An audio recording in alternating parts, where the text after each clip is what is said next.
L'émetteur, le podcast. Imaginez un homme qui marche dans la rue, le regard fixe, mais l'âme agitée. Il vient de croiser quelqu'un qu'il a à peine regardé, à peine salué. Et pourtant, il sent une boule monter dans sa gorge, un mélange de gêne, de colère, d'insécurité. Pourquoi? Pourquoi ce simple regard, ou ce silence, le touche autant?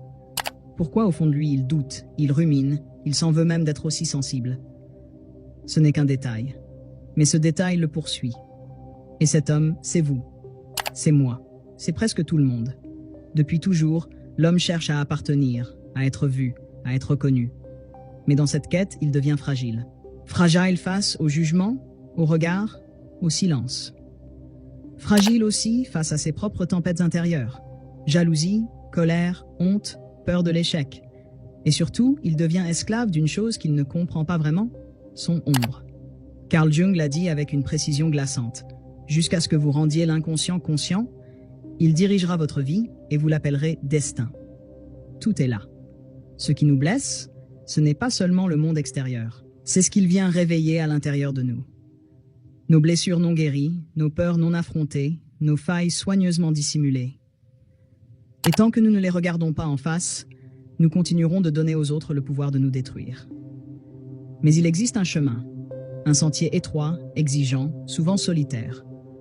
Un chemin vers la maîtrise de soi, vers l'individuation, vers la force intérieure. Jung l'a cartographié.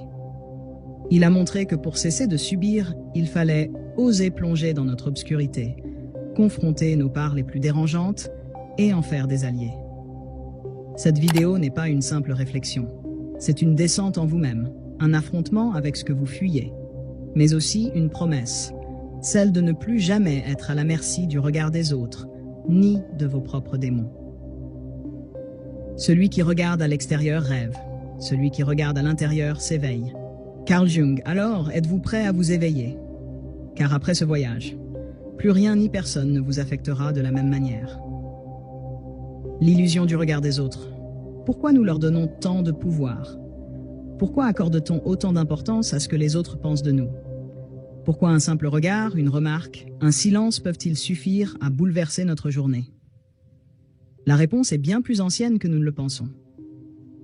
Les racines psychologiques de notre dépendance à la validation extérieure. Dès notre naissance, notre survie dépend du regard d'autrui. Le nourrisson pleure et il espère une réponse, un contact, une présence. Il découvre rapidement que l'amour peut être conditionnel, qu'il faut parfois être sage, gentil, silencieux, performant pour être aimé. Ce conditionnement est si précoce qu'il nous façonne en profondeur. On apprend à mériter l'amour. Et une fois adulte, ce schéma se répète. On ne veut plus seulement être aimé, on veut être approuvé, validé, accepté.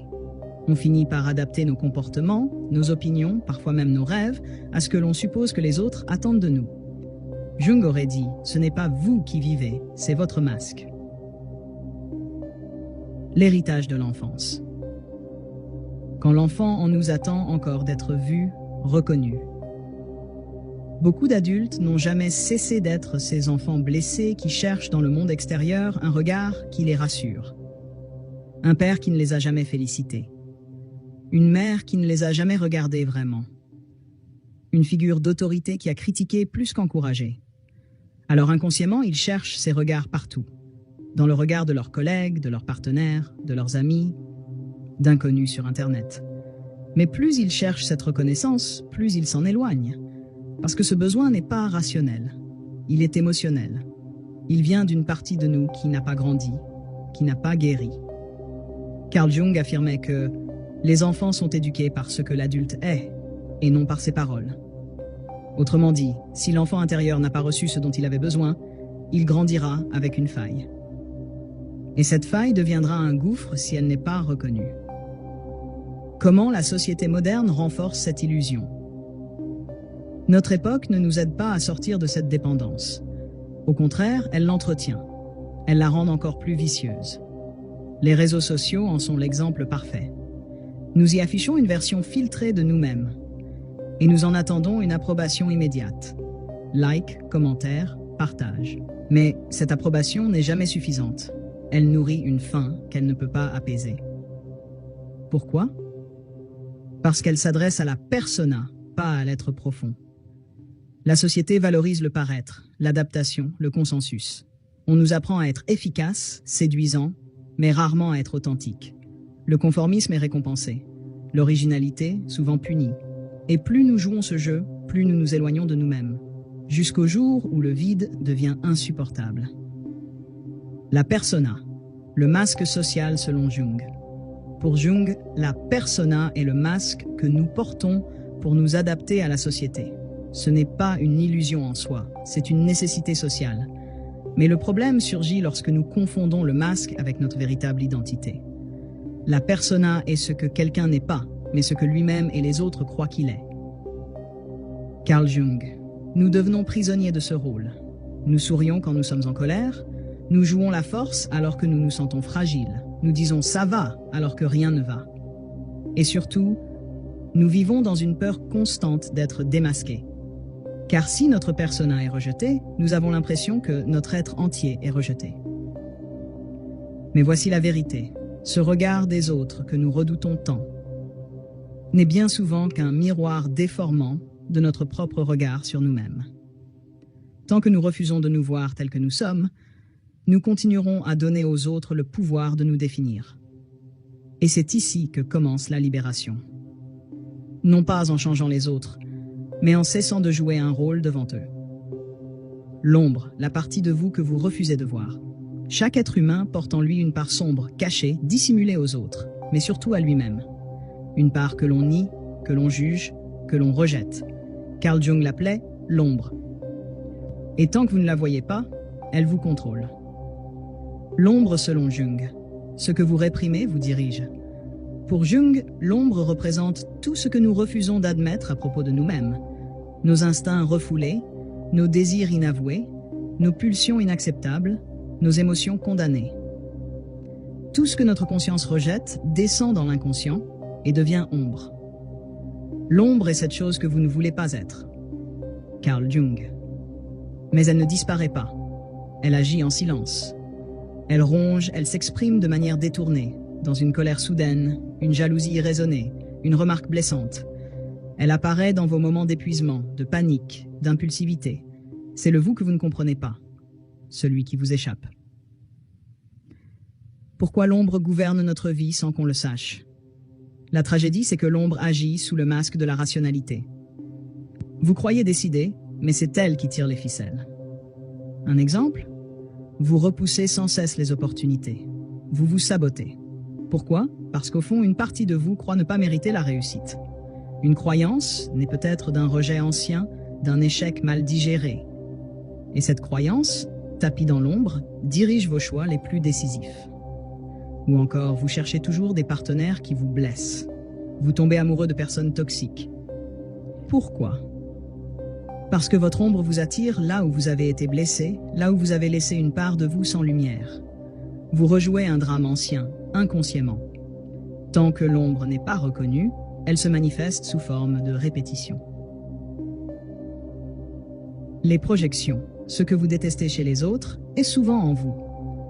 L'un des mécanismes les plus puissants et les plus pervers de l'ombre, c'est la projection.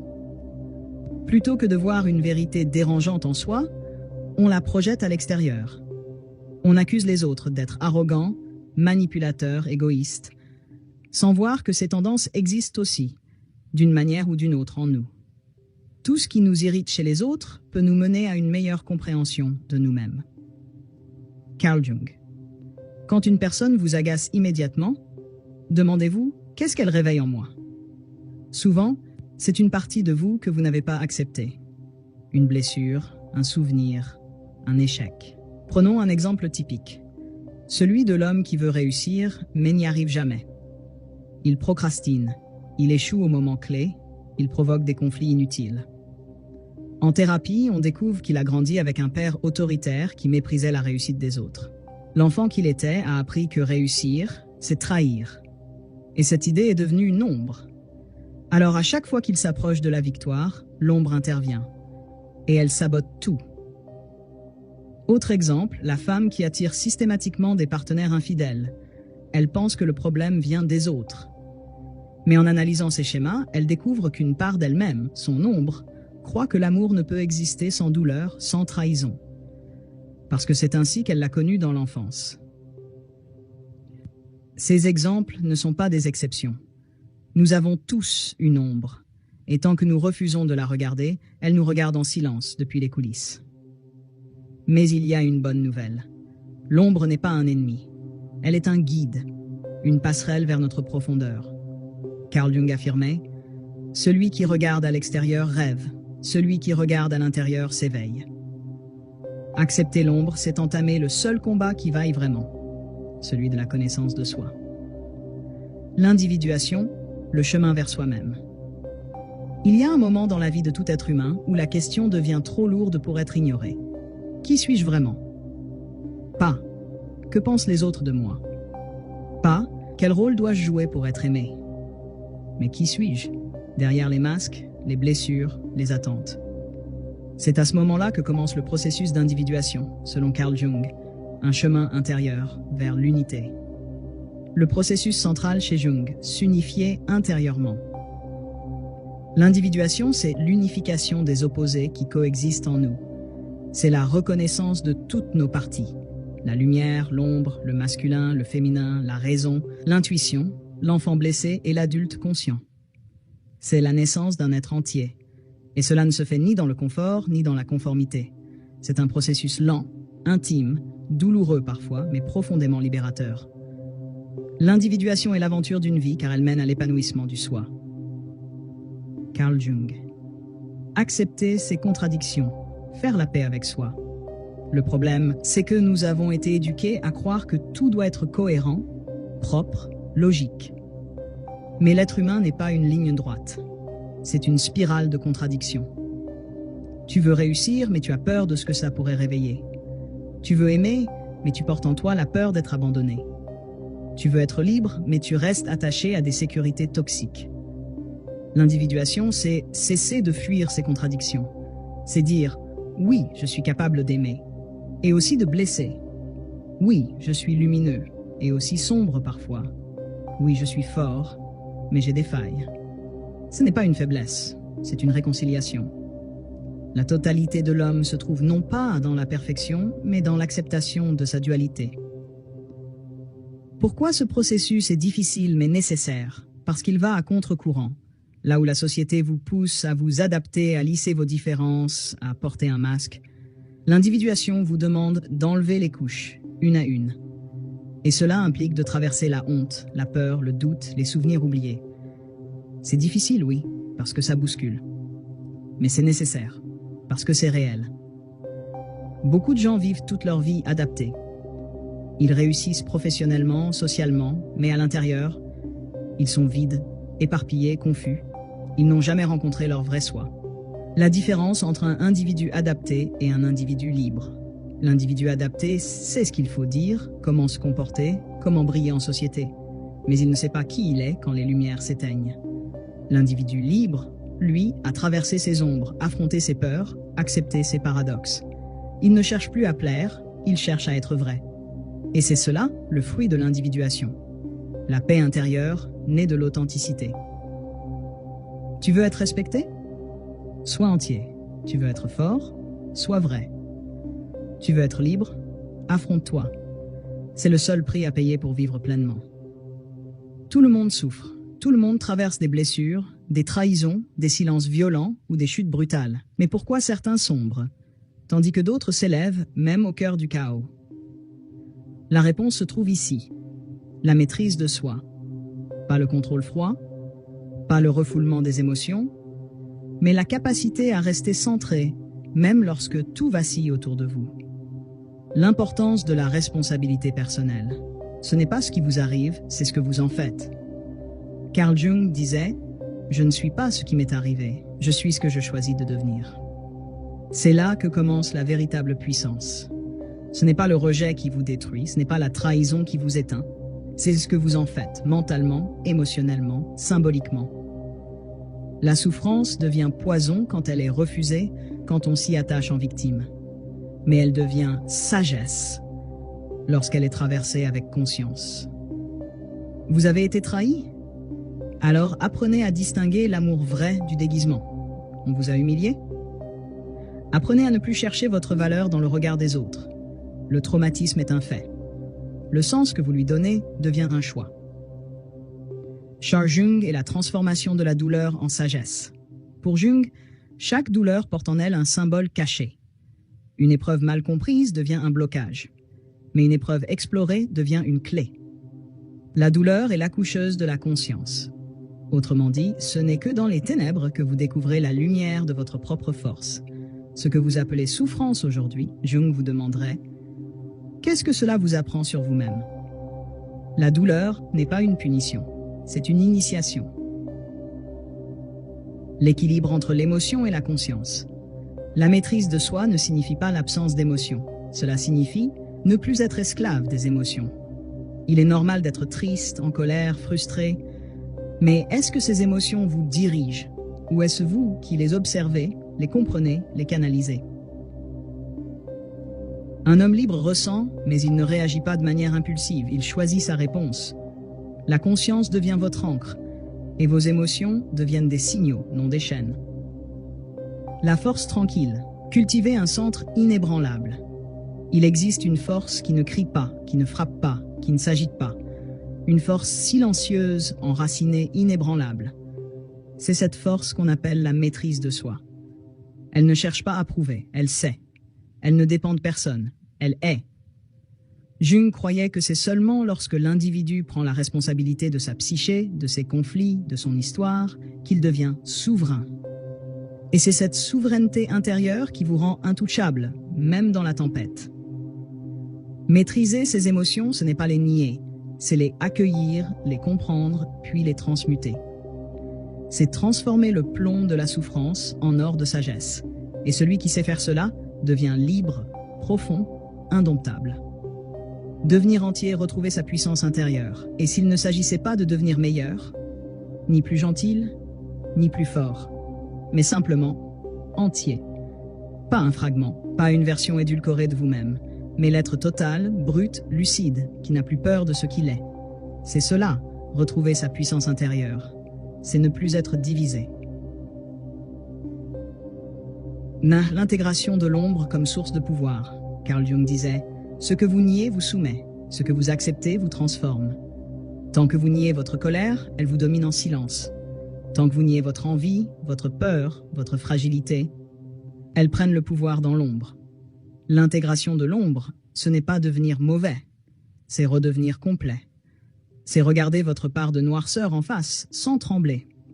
C'est reconnaître que votre puissance ne vient pas de la perfection, mais de l'acceptation lucide de vos contradictions. Le courage, ce n'est pas l'absence de peur, c'est la capacité à l'assumer sans vous trahir. L'autonomie émotionnelle, ne plus dépendre de l'extérieur. Tant que vos émotions dépendent de l'extérieur, de l'amour qu'on vous donne, de la reconnaissance qu'on vous offre, du respect qu'on vous accorde, vous êtes esclave. Esclave du regard des autres, esclave des circonstances, esclave de votre passé. Mais quand vous apprenez à vous contenir, vous comprendre, vous réguler, sans attendre que quelqu'un le fasse à votre place, alors, quelque chose se réveille, l'autonomie émotionnelle. C'est à ce moment-là que vous devenez libre intérieurement. Vous pouvez perdre un emploi, une relation, une réputation, mais vous ne vous perdez plus vous-même. Comment se libérer du regard des autres en affrontant le sien propre? Le regard des autres n'a de pouvoir que parce que vous refusez d'affronter le vôtre. La véritable prison, ce n'est pas ce que les gens pensent de vous, c'est ce que vous pensez de vous, en secret. C'est votre honte cachée, vos regrets, vos peurs. C'est votre propre jugement, celui que vous portez sur vous-même. Alors vous attendez que les autres vous rassurent, qu'ils vous disent que vous êtes suffisant. Mais cela ne suffit jamais. Parce qu'au fond, vous ne vous êtes jamais vraiment regardé. La liberté commence là, quand vous osez vous affronter, dans votre vérité nue. Sans excuse, sans fierté, sans masque. Et ce jour-là, le regard des autres perd sa magie noire. Parce que vous avez récupéré votre propre regard. Ce que vous niez vous soumet. Ce que vous acceptez vous transforme. Tout est là. Tant que vous niez votre histoire, vos émotions, vos échecs, vos désirs, vos blessures, vous en êtes l'esclave. Mais dès que vous les regardez, que vous les acceptez, que vous les intégrez, elles deviennent votre puissance. Pas une puissance arrogante, pas une façade, mais une présence. Calme, profonde, entière. Devenir entier, c'est pas une destination, c'est un engagement, un pacte avec vous-même, une décision silencieuse mais irréversible. Je ne fuirai plus ce que je suis, je ne m'en dirai plus ce que je porte déjà. Et à partir de ce moment-là, plus rien ni personne ne pourra vous faire plier. Le retour à soi. Vous venez d'entendre les mots de Jung, mais au fond, ce ne sont pas ces mots qui comptent. C'est ce qu'il réveille en vous. La vérité est simple. Tant que vous cherchez à plaire, à être validé, à être vu, vous vous éloignez de vous-même. Et tant que vous refusez de voir ce que vous êtes, vraiment, vous resterez prisonnier d'un rôle, d'un masque, d'un passé non digéré. Mais il existe une autre voie, une voie plus exigeante, plus solitaire, mais aussi plus libre. La voie de celui qui choisit de se rencontrer. Pas pour devenir parfait, mais pour devenir entier. Vous ne contrôlez pas ce que la vie vous inflige, mais vous contrôlez ce que vous en faites. Vous ne pouvez pas empêcher les autres de vous juger, de vous trahir, de vous oublier, mais vous pouvez décider de ne plus dépendre de cela. Vous pouvez décider de ne plus attendre. La transformation ne commence pas dans les livres. Elle commence dans le silence, quand vous fermez les yeux et que vous osez enfin vous demander « Qui suis-je » quand je ne cherche plus à être aimé. Et c'est là quelque chose de nouveau naît, une force, une lumière sombre, un feu intérieur, pas celui de la colère, mais celui de la conscience. Alors ne fuyez plus, regardez, intégrez, reprenez votre centre. Et souvenez-vous, ce que vous niez vous soumet, ce que vous acceptez vous transforme. À partir d'aujourd'hui, ne cherchez plus à briller, brûler, mais de l'intérieur,